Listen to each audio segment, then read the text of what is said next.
An unexpected earthquake awakened the Rainier volcano, causing a violent eruption and a fountain of red-hot magma shooting into the sky. In the nearby city of Seattle, panic began. Several areas were evacuated with the help of buses. Suddenly, one passenger noticed that she had forgotten to take supplies with her, but reassured herself that she would buy them when she arrived. However, other passengers began to discuss the sudden disappearance of goods from several large warehouses in the dried-up freshwater lake. The value of the missing goods, according to one of them, amounted to hundreds of billions of dollars. Austin, who was sitting in the back row of the bus, told everyone with an indifferent look that this was only the beginning of the apocalypse. There were those who were even happy about this, because in their opinion, during the end of the world, all living beings will become equal. However, Austin understood that this was a mistake because he had already seen what awaited them in the future. A huge giant monster that looked like a lamprey, covered with thorns, crawled out of the ground, and thousands of people lay in its mouth like pate. Austin had seen him in a past life as an ordinary courier, unable to move and speak out of fear. Due to the anomalous release of solar energy, the pressure increased dramatically, shifting the Earth's crust and releasing such monsters. The whole world changed, and a new order came, and Austin and others had to learn how to fight and survive. At that time, due to the lack of supplies, people were willing to kill each other over a bag of instant noodles. One of the girls on the bus snuggled up to Austin, wanting to learn more about all the events. But waving it off like a fly, Austin calmly got off the bus because he had to prepare properly. During the apocalypse, one of the most valuable resources will be various supplies. Therefore, Austin, once again getting a job at a food warehouse, went inside. In a past life, when the world ended, his boss ran away and his entire annual salary went to waste. Upon arriving at the warehouse, Austin waved his hand, causing a wave of energy to sweep through the warehouse. He discovered what products were in the warehouse and in what quantities, after which everything began to gradually disappear. After reincarnation, he was able to create a space of 10 square kilometers where he could move everything. He began to teleport all the racks from the warehouse there, realizing that there were no more problems with obtaining free food. Relying on this ability, Austin drained the freshwater lake and looted several large warehouses. And thanks to the stop time inside the space, everything will remain fresh regardless of the storage period. Tears of joy flowed from his eyes at the thought that he would no longer have to eat garbage like in his previous life. His boss asked other employees to help take the goods out and went with them to the warehouse. Entering there, they thought that they were hallucinating because the warehouse was completely empty. Furious at the lack of understanding of what was happening, they began to yell at Austin, but he stood calm and smiled as he looked at what was happening. Upon discovering that he had taken it all, the boss ordered the other employees to capture Austin and they rushed at him. Waving goodbye, Austin opened a portal behind him and jumped into it, after which the portal immediately disappeared. Being shocked by what they saw, the boss and employees began to look around, trying to find him. Meanwhile, on the street, right behind the wall of the warehouse, another portal opened, from which Austin safely jumped out. This was his second ability to move through space, within 3 meters. Stretching with relief and rejoicing at the free shopping, he walked forward, and behind him he could hear the screams of angry employees. Suddenly, I received an SMS on my phone with an official statement that strange events were happening in the world, but there was no reason to panic. Austin was wondering if the government knew about the impending apocalypse when suddenly the phone rang. Seeing that it was Ashley, his girlfriend, he, sighing, answered the phone and heard accusations against him for putting the house up for sale. Standing next to the naked man, she said that Austin had no manhood and that she could not feel safe with him. She decided to give him one last chance if he went and handed over ownership of the house to her right now. After listening to her indifferently and ending the call, he remembered that in his previous life, they had spent 5 years in the apocalypse together. Austin forged his life for her every day, but when supplies began to run out, Ashley and their friend Chad killed Austin. Having resurrected a month before the apocalypse began, Austin swore revenge on them, returning all the pain he had experienced 100-fold. In addition to food and water, there were necessary things that could not be stolen, but could only be bought. Therefore, Austin agreed with a realtor to sell his house for half the price and get cash right away. When he arrived at the real estate agency for the deal, he saw a disgruntled Ashley and Chad already waiting for him at the entrance. Ashley's eyes were resentful and angry, but Austin walked past her indifferently angering her even more. Chad held a bat in his hand and threatened Austin that if he sold the house, Chad would send him to the hospital. Before he could finish, Austin grabbed him by the throat with a sudden movement and lifted him above him with one hand. Then he abruptly knocked him to the ground, hitting his head on the asphalt and continuing to squeeze Chad's throat. Ashley, furious, began to yell at him and call for help, after which she pounced on him and grabbed him by the sweater. Continuing to squeeze Chad's throat, Austin swung and struck Ashley in the face with all his strength, causing her to fall, staring at him in horror. Chad's face turned blue and his eyes filled with blood, and he began to beg to let him go. Saying that he would not die so easily, Austin threw the frightened Chad aside and calmly went to the real estate agency. Running up to Chad, Ashley imperiously ordered Austin to kneel and apologize. Otherwise, he might forget about marrying her. Chad at that moment was holding onto his neck, trying to catch his breath and pouring threats on Austin. But suddenly Austin turned around and seeing his gaze, they ran in fear, shouting that they would show him more. Entering the realtor's office, Austin was greeted with a smile and a cup of coffee, and without further ado, they immediately proceeded to the deal. After all, the sale price was half the market price, and the realtor already imagined how he would make money on this fool by reselling his house. Austin demanded that the full payment be provided today, to which the realtor gladly agreed. After all, when the apocalypse begins, Austin will be able to choose any before, provided that he dares to live in it. Leaving the office, he thought that all the cataclysms would reach the center where he was now. And realizing that he had time to prepare, he suddenly noticed an announcement about a quick loan hanging on a pole. He did not hesitate to call and clarify all the questions, went to the creditor's office for the transaction. It turned out to be a bandit and Chad's older brother, named Chad, who died in the mouth of a mutant monster in a previous life. Chad offered him a loan for a month in the amount of $100,000 at high interest rates, but Austin demanded to give him $200,000 for a period of 1 week, promising to pay off the debt on time. Chad agreed, realizing that this gambling boy was just a fool who did not think about the consequences at all. At this point, Ashley was talking to a realtor, trying to get Austin's sold house back. Chad was furiously stamping his feet, threatening to kill Austin, when suddenly they saw him walking by. They decided to follow him to find out what he was up to and slowly followed him. Austin was heading to the luxurious Ballard Hotel, remembering that after all the natural disasters, it was one of the few buildings that had survived. He also heard that the presidential suite in this hotel is well equipped and has a swimming pool, and decided to make it his base. Although Austin emptied many warehouses, this hotel restaurant must have had a lot of ingredients and hot dishes. Approaching the hotel administrator, he booked 1,000 tables for the banquet, thus putting her in a stupor. Realizing that this young man must be some kind of rich man, she gladly agreed. All tables had to be brought to the address indicated by Austin, and the total cost of the order was $300,000. Austin asked for a deposit of $50,000 now and the rest exactly a week later, to which he received consent. The administrator understood that $50,000 would be spent only on preparing the tables, but in business you need to be able to be flexible. Austin explained this order by an imminent wedding, after which, having booked a presidential suite, he left the hotel. $300,000 worth of dishes were paid for with a deposit of $50,000, and the rest during the apocalypse is unlikely to be needed by anyone. After waiting for him to leave, Ashley and Chad ran into the hotel, and calling themselves his fiancée, Ashley asked him to explain what he was doing there. The administrator told her everything, and looking at her, she did not understand why such girls attract guys. Ashley and Chad were shocked to hear the amount of the order, because Austin had never had that kind of money. But wealthy people often hide their identities, fearing that their partners will encroach on their property. Upon hearing about the upcoming wedding, Ashley's face instantly changed, and Chad could not believe that Austin was so rich. But when they saw the check shown by the administrator, they opened their mouths in surprise and envy. Ashley was radiant with joy and anticipation of wealth, a luxurious life, and high society. She had never imagined in her life that everything would turn out this way, and even thanks to Austin. The next day, Austin sat at his desk, realizing that the available funds might not be enough to purchase everything he needed. He began to rapidly download applications for loans and collect dozens of loans.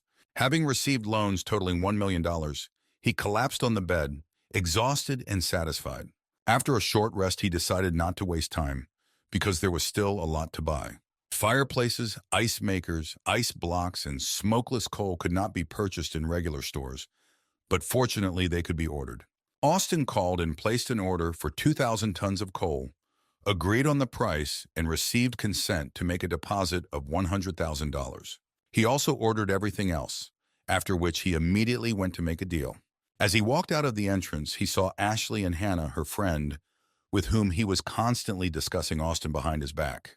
They walked and greeted him, saying that they had not seen each other for a long time and that Ashley had missed him very much. After all, she was just testing him when she shouted, and he was a fool who did not understand the girl's feelings and thought only of himself. Ashley apologized because yesterday she felt very bad and asked to spend time with her. Casting a cold glance at her, Austin turned around and began to leave because he was busy today and she could walk alone. Ashley was outraged by his arrogance toward her, and seeing that he was getting into a taxi, the girls decided to follow him. Stopping at the industrial plant, Austin got out and went to the factory manager who was waiting for him. The first thing Austin found out was the delivery time of 2,000 tons of ice to the specified address. According to the director, they have no equal in efficiency, so they agreed on 3 days, after which they agreed on the cost.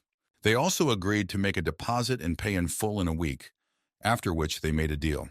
Seeing how the deposit came to his account, the director's eyes sparkled, and he thought about further cooperation with Austin in the future. However, he was surprised by the speed of the deal and was shocked to hear that all the ice would go to charity. When Austin left in a taxi, the director followed him for some time, when suddenly another car stopped nearby. 2 girls got out of the taxi, and introducing herself as his daughter-in-law, Ashley asked to explain why her fiancé came. When they learned about the amount of ice and its cost, the girls were stunned, thinking that Austin was an unreal rich man. Having stolen the purpose of the order, they were shocked for the second time when they heard about charity. In the meantime, everything you need has been bought, and it's time to enjoy the time before the apocalypse. Therefore, Austin came to eat at a restaurant where the minimum cost of the dish was $10,000. Looking at the menu, he remembered how in a previous life, before the apocalypse, he could barely afford an ordinary cafe. Suddenly, on one of the pages of the menu, he saw a large question mark with a price tag of $20,000. The waitress explained that this is a special creation, the ingredients of which depend on the inspiration of the chef who personally prepares it. After ordering it, Austin decided to read a book about mythical creatures, recalling the mutated monsters of the apocalypse.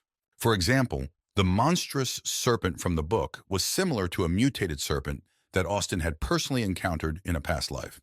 Suddenly, the chef appeared, who turned out to be a young girl with long pink hair carrying a cooked dish. Looking at her, Austin almost fell off his chair, remembering that in her past life, she had been called Hell's Cook Daisy. During the apocalypse, she cooked culinary masterpieces from decomposed flesh, which were difficult to resist. And now, savoring her dish, Austin dreamed in pleasure about how great it would be if she cooked for him during the apocalypse. Watching him through the window, Ashley realized the value of the dishes and was determined to become his wife and get his wealth for herself. After eating, Austin went to the bar, because in his previous life, he regretted that he had never been to such a place. He drank, sitting in the VIP area, surrounded by beautiful women serving him and enjoying the moment. Suddenly, one of them, swallowing a glass of tequila, began to offer him privacy in a room on the second floor. Seeing that Austin was cheating on her, Ashley was horrified and ran to him screaming. Austin grabbed the girl's hand and ran with her to the second floor, hiding from pursuit. Ashley and Hannah, horrified by what they saw, ran after him, ordering him to stop. Austin ran into the room and, taking the girl there, closed the front door, after which the girl began to molest him. He slapped her and asked her to go home and stock up on supplies, because the end of the world was coming soon. Opening the door, he added that people obsessed with love should not come to such places. Leaving her alone, he thought he had lost an opportunity that didn't often present itself. But as long as he is being chased by Ashley and Hannah, who at that moment were breaking into all the rooms, he still won't be able to relax. In the early hours of the next morning, Austin was taking delivery to a warehouse he had recently purchased. A puzzled crowd of onlookers, including Ashley, Hannah, and Chad, watched in confusion. When they saw the holiday tables from the hotel, Hannah assumed that he wanted to propose to Ashley. But Ashley, proudly turning up her nose, decided not to agree at once, but first to go and check his sincerity. She walked quickly to Austin and demanded to know what was going on and why he was doing it. In response, he asked her to help the movers drag all the goods to the warehouse, after which she could leave. Ashley was outraged by what she heard, because she was preparing to become a rich lady and hard work was not for her. But Hannah encouraged her because it must have been just a test to understand how suitable she was for the role of a rich lady. Thinking that she wasn't such a sissy, Ashley enthusiastically grabbed a large box of coal. Groaning from the weight, she dragged it to the warehouse with difficulty, thinking that she would certainly pass the test. Hannah, hoping to become the rich man's mistress, also took the initiative and took a block of ice and dragged him to the warehouse. Austin was glad of this because such work should not be wasted when time is of the essence. In the evening, after hard work, exhausted and hungry, Ashley dreamed only of taking all the money from Austin as soon as possible. Hannah, too, was beside herself that he had actually made them carry such heavy loads. Now that the test was over, Ashley couldn't wait to hear Austin's marriage proposal. At this time, Austin thanked all the movers and gave each of them, as a token of appreciation, $10,000 in cash. Ashley came over to receive her reward in the form of a proposal to marry. But Austin, thanking her, said that there would be no payment and went about his business. Ashley was furious because there was supposed to be a surprise, a banquet, and in general, they had to get married right now. Then Austin admitted that he was a poor man who sold his house and accumulated a lot of debts that he could not pay off. Hannah was horrified by what she heard because he had bought so much and yet called himself poor. In fact, Austin worked for one big boss who paid for it all for his anti-poverty project. Becoming even angrier, Ashley lashed out at the deceiver in a rage, wanting to break his neck. But Austin, with a slight movement, dodged her and tripped her, which caused her to flop flat on the asphalt. But Ashley, mad with anger, shouted that he might forget to marry her. But who in their right mind would marry such a stupid money hunter as Ashley? Hearing this, Ashley and Hannah walked away, promising that he would regret what he had said. Indifferently looking after them, Austin knew that when the apocalypse came, they would weep. Finally, all the supplies and resources were collected, and after transferring them all into space, Austin went to wait for the apocalypse to begin. A few hours later, Hannah, Ashley, and Chad came to the banquet hall of the Ballard Hotel to meet Lead. He congratulated Ashley and Chad on their new relationship, urging Ashley to obey Chad from now on and promising them a good life. Chad, in turn, promised to deal with the impudent man and take revenge on him for the offense caused to Ashley. Ashley understood that Chad came from a fairly rich and influential family, so she decided to be with him now. Austin, who was peacefully dining behind them, noticed that Ashley was really picky about choosing a partner. In a rage, Chad began to point his finger at him and shout that this bastard had raised his hand against him and offended Ashley. Chad planned to find him later, but he didn't even think he would have the courage to touch his brother. By morning, Austin's debt was expiring, and the brothers decided to settle scores with him, collecting the debt along the way. Ashley and Hannah looked at him with contempt, and Ashley was glad that she was no longer associated with this loser. Austin sighed sadly as their conversations prevented him from enjoying a good meal. Chad was infuriated by his calmness and threatened that if he did not pay the debt tomorrow, he and his brother would tear him to pieces. Chad shouted that he had nothing to pay off the debt with anyway and needed to deal with it right away. But suddenly the administrator appeared and began to find out what was going on here, offering to discuss everything. Chad ordered her to get Austin to his knees and apologize to him and to Chad, and then the matter would be settled. Seeing his confused look, Austin asked not to worry about trifles. They were just small pests. Furious, Chad slammed the table, shouting that his patience was over and nothing could save Austin now. Suddenly, a loud voice came from behind, demanding that Chad explain what was going on. It was a tall man named Han walking towards them, accompanied by his entourage and Chef Daisy.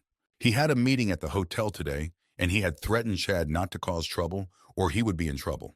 Chad knew that Han was an influential entrepreneur and had a lot of weight in the underworld, so he quickly agreed.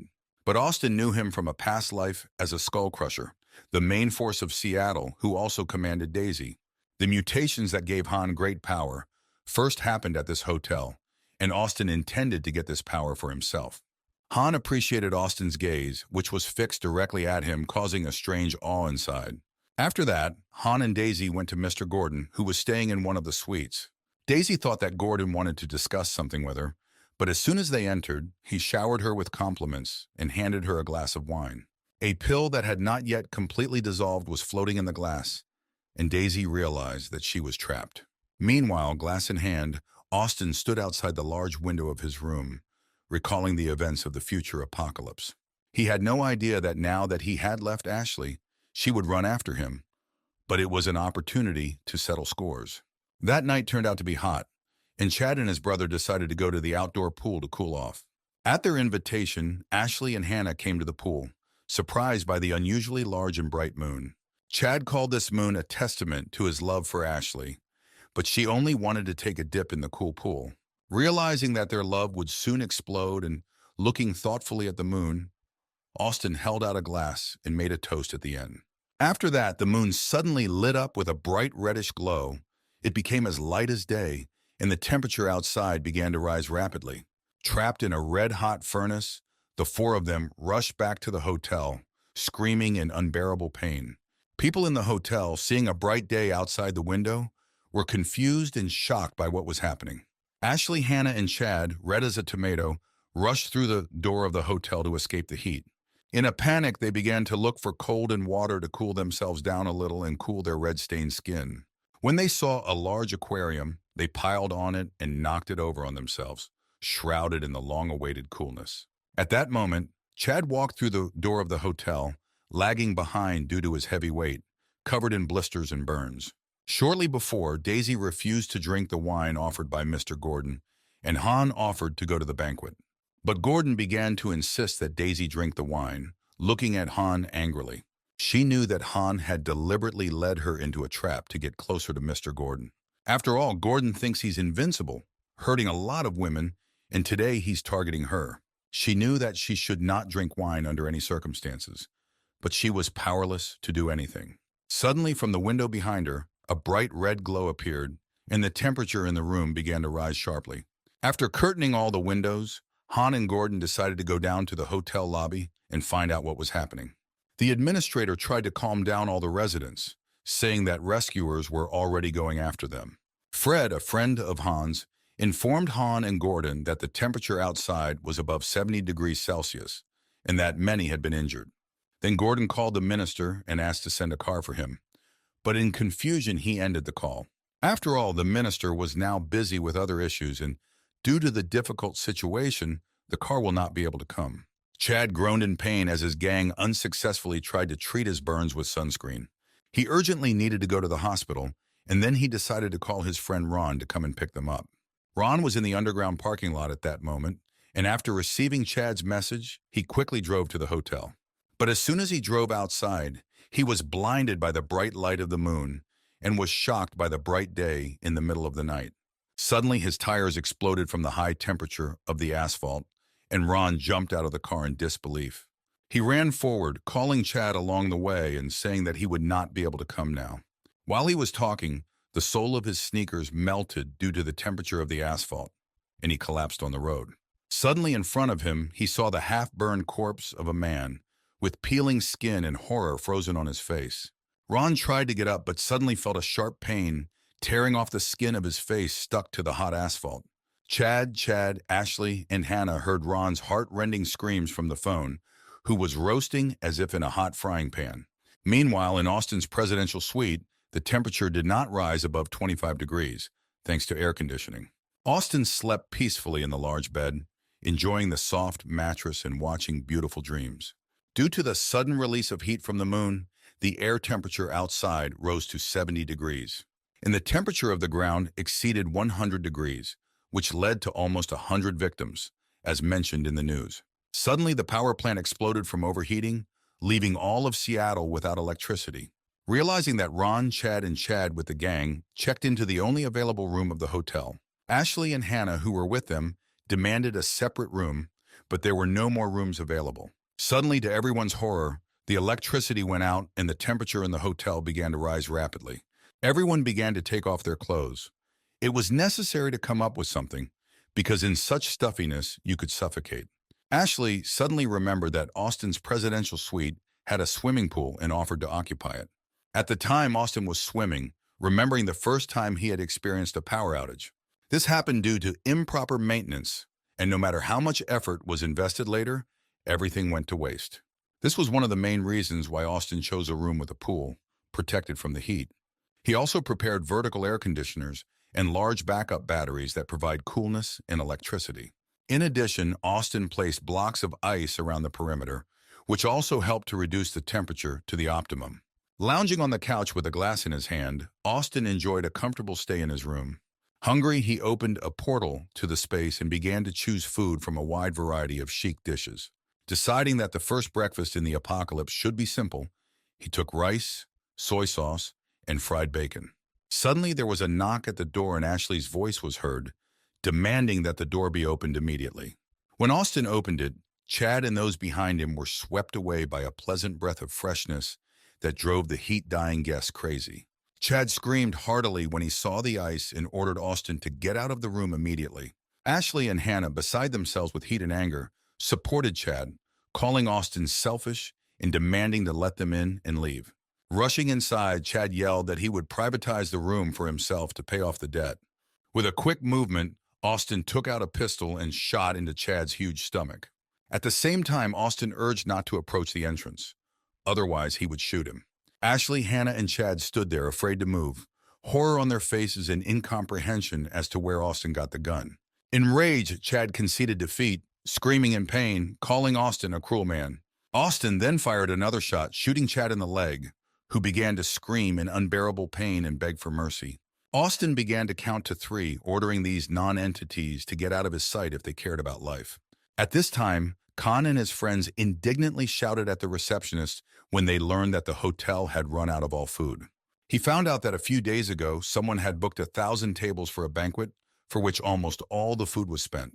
After undressing and pouring a bottle on himself, Mr. Gordon ordered all the remaining provisions to be brought to him at once.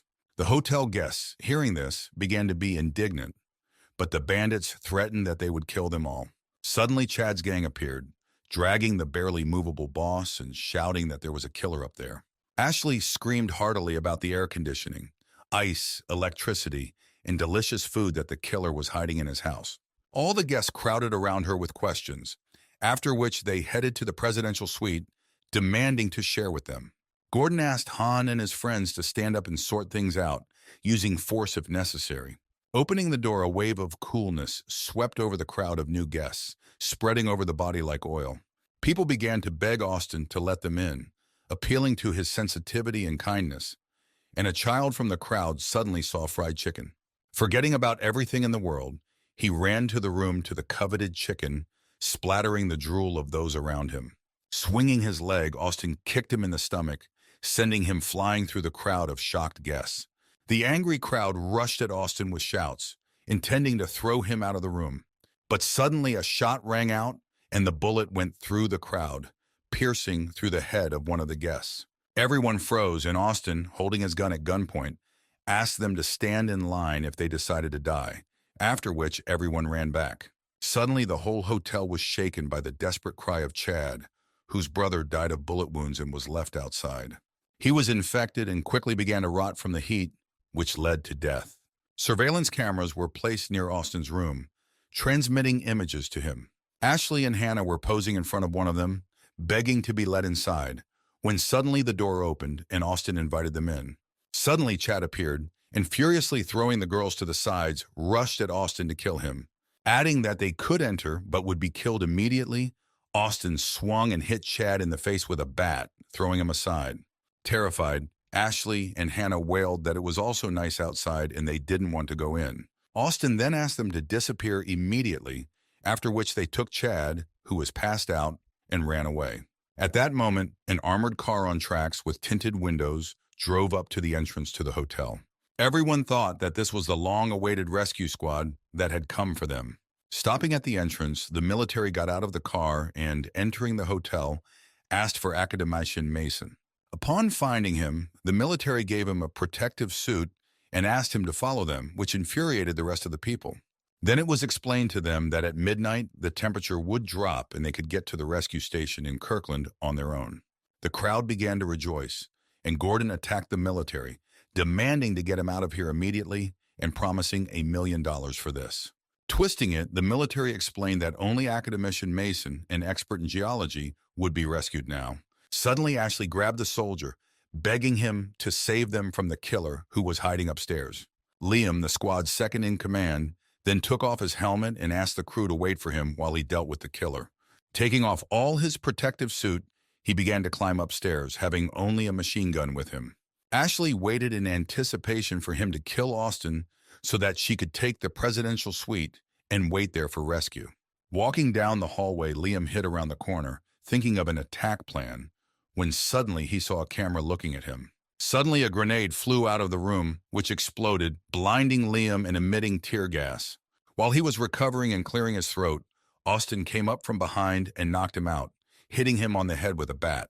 When he opened his eyes, he saw Austin in front of him, holding Liam's assault rifle in one hand and his documents in the other. Liam himself was tied up and did not understand who he was and where he got his air conditioner and ice cubes. Austin explained that he was only a graduate and he acquired the gun and everything else in the Middle East, adding that the government has organized rescue points where citizens can go tomorrow morning. After hearing Austin's confidential information, Liam became even more confused. But despite the fact that the temperature is lower in the early morning, staying outside for more than 10 minutes can lead to loss of consciousness. Liam understood this, but there was no other way out, because there were not so many rescue vehicles, and they could not transport all the people. However, thick blankets and thick coats will help reduce the temperature as long as no one falls to the ground. After that, Austin put a gun to the back of Liam's head, but he begged to be allowed to relay this message to the team. At the same time, Liam promised not to call for reinforcements, after which Austin cut the rope surrounding him.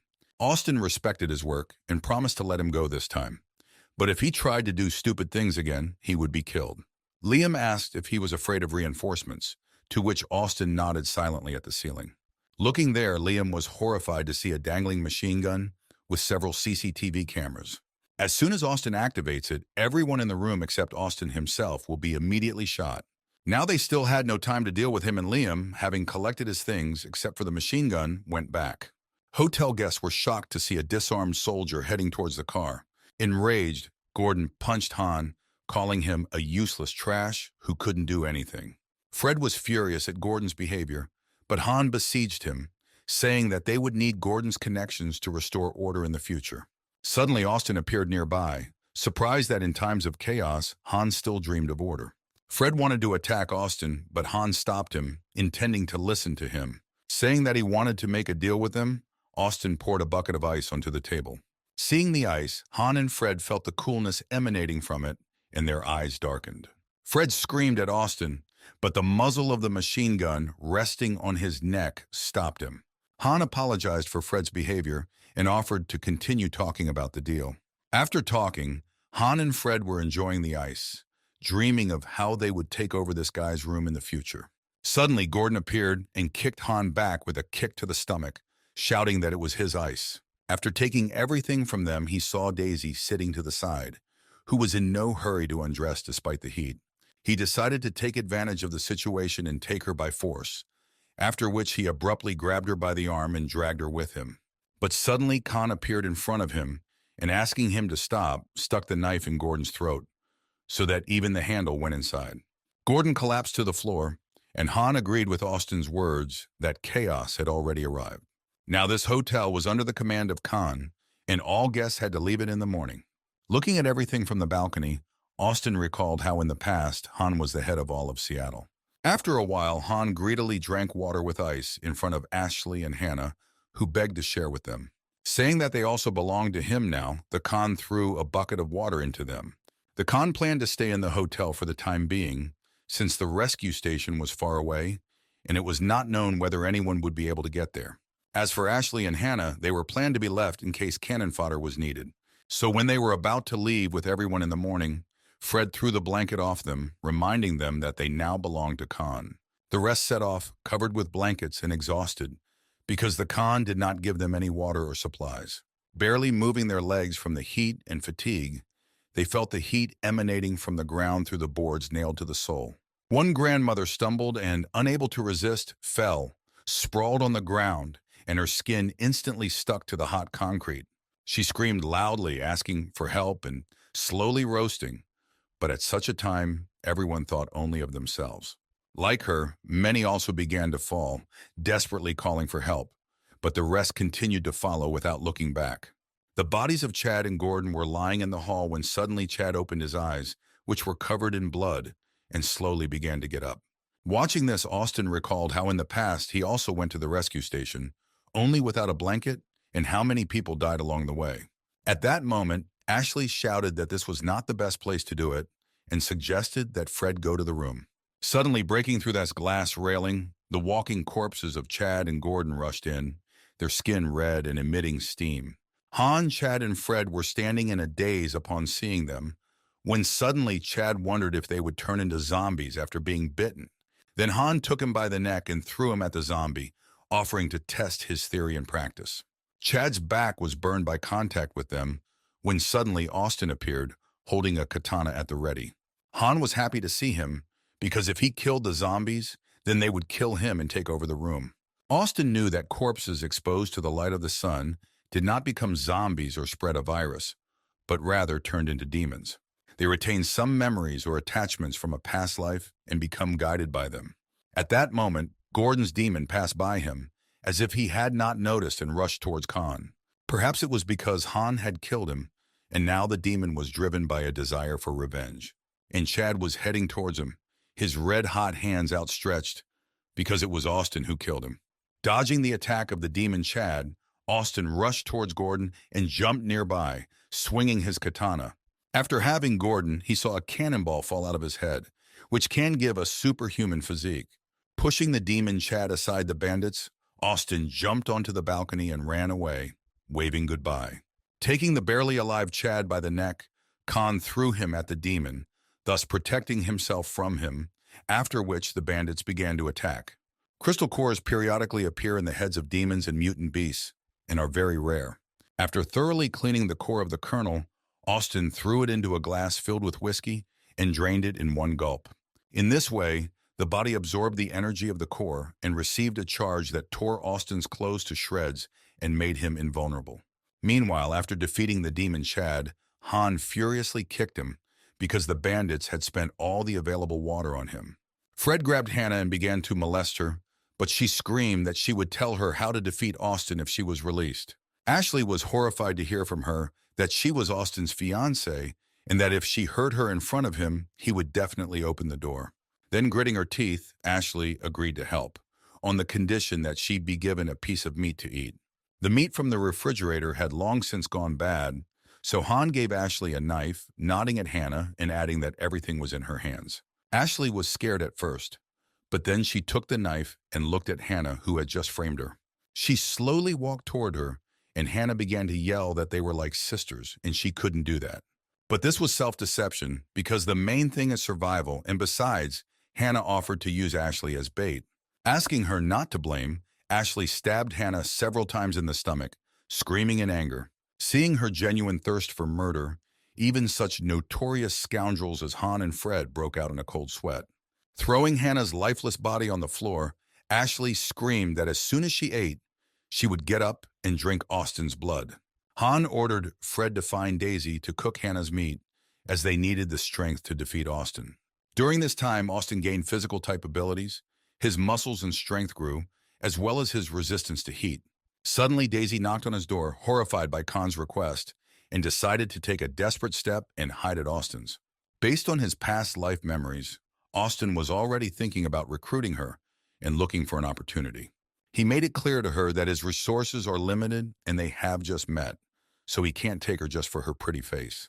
But Daisy, seeing the atmosphere in the room, firmly decided to prove herself because she is not only a cook, but also an outstanding surgeon. However, Austin was in no hurry to agree. Then in a panic, Daisy said that she was ready to do anything to stay. Since she spoke like that, she could already call this place her home. And seeing Austin's snide look, she realized that she had signed herself. Remembering her in a past life, Austin warily asked her to behave decently, without any ulterior motives. But Daisy had not planned anything like that, for she had no doubt about his methods and determination. Then Austin looked at her thoughtfully and smiling, asked her to start undressing. Later, while taking a shower, she thought that this room was a real paradise, and she had to stay here no matter what. At this time, Austin watched her through a hidden video camera in case she decided to throw out something inappropriate. Suddenly, there was a knock on the door, threats to break down the door, and Ashley's cries for help. Seeing Daisy's frightened face and learning that they had eaten Hannah, Austin hurried to open the door. As he walked out of the room, he saw Khan's gang twisting Ashley, only they looked more like monsters. Everyone's veins pulsated all over their bodies. Their eyes were red like demons, and their teeth turned into sharp fangs. One of them, hiding near the door, jumped out abruptly and pointed the knife directly at Austin's face. But Austin easily repelled the attack, twisting the attacker's arm and knocking the knife out of it. Seeing how easily he did it, all the other bandits trembled in fear.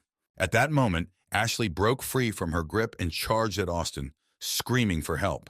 Grabbing her disfigured body by the neck, Austin explained that as soon as you taste human flesh, you mutate and become a monster. But the bandits did not care, because during the end of the world, the most important thing is to survive at any cost, even eating their own kind. Ashley appreciated the taste of flesh. Her body was filled with power, and now she couldn't wait to taste Austin.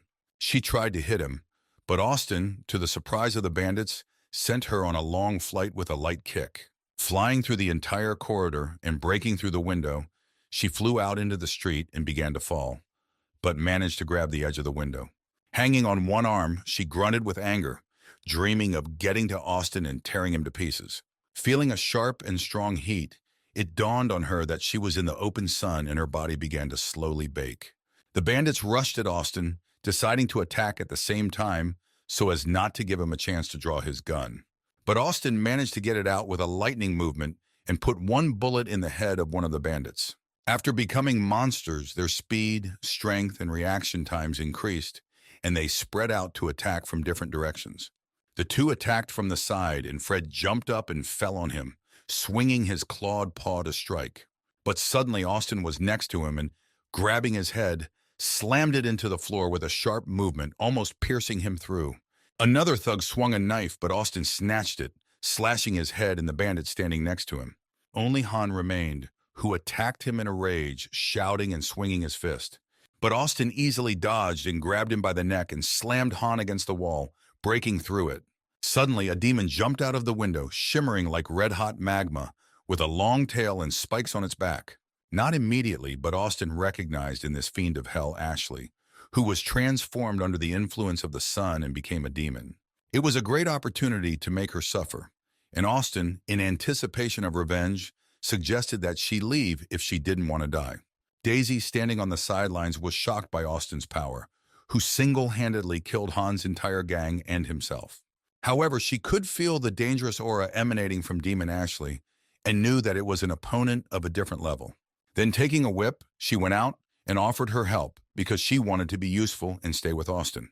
But Austin was calm and refused to help, so Daisy would only distract him from sweet revenge. Suddenly, the demon Ashley, opening 3 times the magnified one, let out an angry growl, rushing at Austin. She struck him with her claws, but Austin, without a trace of emotion, easily dodged, leaving the demon Ashley in confusion. Then the demon jumped, opening its mouth, and at that moment, Austin activated super strength and berserker mode. Trying to bite him on the shoulder, the demon almost broke its fangs on the impenetrable skin, and then it was Austin's turn. With a sharp movement, he grabbed Ashley's demon hands and knocked her to the ground, stepping on her back. Jumping sharply, he tore off her hands by the roots, causing Ashley to scream in pain and horror. Austin planned that she would slowly suffer and die during the apocalypse, but now he would have to kill her earlier. Ashley jumped abruptly and, running up to one of the corpses of the bandits, devoured it in an instant. Austin was pleasantly surprised to see that she had regenerated her severed limbs in this way. After all, this meant that he could tear her apart many more times, enjoying her suffering. Abruptly approaching and grabbing her, Austin tore off her left arm and wondered how many times her body could recover. Demon Ashley screamed in pain, and at that moment, Austin tore off his right arm, throwing it aside. He continued to tear off one limb after the other, enjoying the demon's desperate scream and seeing the pain in her eyes. Tearing off everything he could, Austin waited for a full regeneration, realizing that this was only the first round. For the 21st time, having torn off all her limbs and torn out part of her internal organs, Austin noticed that the recovery had stopped. Tears flowed from the eyes of the demon Ashley from unbearable pain and resentment, and Austin received unimaginable pleasure. Suddenly, the demon Ashley turned around, and from her pitiful cry, Austin realized that she did not understand why he was doing this to her. But it was all just for revenge, and with that, Austin flattened her head by stepping on her. He closed his eyes, enjoying the moment, and Daisy, looking at him in fear, asked if he was okay. Around this time, the temperature outside returned to normal, and Captain Megan, along with Liam, came out of the shelter to look around. Suddenly, Liam noticed a crowd of people approaching the rescue station. As the crowd approached, they were horrified to see that they were the sun-dried walking dead. Megan ordered Liam to take the civilians out of the shelter, and she herself was left to shoot the army of the dead. At this time, Austin enjoyed Daisy, because the people who are with him must obey him unquestioningly. After finishing the job, Austin went down to the street and called for an SUV from space, intending to go to the city. A tsunami was about to flood in, so it was necessary to act quickly. Austin remembered how a crowd of the dead attacked the rescue station, and many soldiers died, scattering weapons throughout the city. Because of this, various groups were formed, one of which appeared in front of him, demanding to stop. They pointed the gun at him, but thinking it was extremely stupid of them, Austin stepped on the gas pedal. After knocking them down and breaking all their bones, Austin moved on, remembering that the walls and asphalt had cracked due to the heat. And combined with the onslaught of zombies, this led to the collapse of subway stations, and now there are thousands of corpses underground. But unfortunately, not everyone has a crystal core, and it will take a lot of time to open everyone. Then Austin decided to go to the college where he once studied and see how things were going there. Arriving at the place, Austin returned the SUV to the space and went to the main entrance of the university. Entering inside, two demons appeared in front of him, chained, and behind them stood two kingpins with bats, between which sat a young man. The guy shouted that this was their territory and they needed to hand over their things to enter. But when he saw the chicken legs in Austin's hands, he ordered them to be given to him. Austin threw them to the floor and the starving guys pounced on them, greedily pushing each other away. But pulling the chicken legs by the string, Austin added that they were not worthy of eating them. In a rage, they grabbed their bats and axes and screamed and ran at Austin, swinging for a strike. After shooting them, Austin realized that there were fewer such idiots in his past life. Apparently, his advice with the blanket helped him survive. Austin went to the laboratory, located on the second floor of the building, and upon entering there, he found the reptile department. Many snakes died and the smell of decayed flesh hung in the air, when suddenly he saw what he was looking for. The future water snake queen, who was one of the first to undergo the mutation, was now looking at him, holding a piece of another snake in her teeth. She was able to survive by feeding on her relatives, and if she is not killed now, in the future, after mutating, she will become a giant monster. However, Austin was confused by the snake's gaze directed at him and gave the impression that the snake had gained intelligence. Suddenly, Austin felt someone hiding behind the wall behind him, waiting for the moment to attack. Suddenly, the bandits shouted for him to come out immediately, and Austin headed towards them, intending to kill them. Suddenly, Captain Megan jumped out of nowhere, catching the bandits and also Austin by surprise. With sharp and precise movements, she instantly twisted the necks of the bandits, who did not even understand what had happened. Suddenly, the barrel of the pistol aimed at Austin rested on the back of her head, and trying to disarm him, she quickly found herself tied up. She called herself a captain of a special forces unit and advised her to be released immediately. Austin wondered if she knew Liam, and upon hearing the name, Megan nodded in surprise. When the zombie attack began, Liam began to lead the civilians away, but he did not expect that there were escaped prisoners among them. Eating the steak savorily, Austin listened to her story and, explaining that it was not her fault, untied her. Austin returned the weapon to her and asked her to leave it alone as soon as possible so that he could go about his business. But when he heard that she was going to the bandits' fortress to return the stolen supplies, he immediately volunteered to go with her. Saying that Liam is like a brother to him, he took a sniper rifle out of his backpack in front of a surprised Megan. A little later, the bandits in the fortress discussed with the boss a plan to attack and seize the student dormitory. The boss decided to be the first to send people who refused to fight into battle in order to make them cannon fodder. Suddenly kicking down the door, Austin walked in, apologizing for interrupting an important meeting. The bandits did not understand how he managed to get inside because there were more than 20 armed guards outside. Austin decided to show how he did it and, pointing his index finger at the bandit, pretended to fire a pistol. To everyone's horror, the bandit's head exploded and the body collapsed to the floor, leaving everyone in a stupor. Aiming at others, Austin asked no one to move if they cared about life. The boss was furious, but suddenly realizing what had happened, he ordered him to stop fooling around. At this time, on the roof of a nearby building, Megan sat down with a sniper rifle and killed those Austin was pointing at. It was a risky plan, proposed by Austin himself, and she already regretted agreeing to it. Suddenly, she saw that the curtains on the windows had closed, and on the radio, she heard bandits shouting about a sniper. Realizing that she had been spotted and praying that Austin would stall for time, she quickly jumped off the roof and ran to help. Hearing the order to kill Austin, she accelerated even more and flew into the room with the bandits like lightning, pointing her rifle forward. Dead bodies appeared in front of her, lying all over the room, and Austin standing peacefully, holding the boss's carcass by the neck with one hand.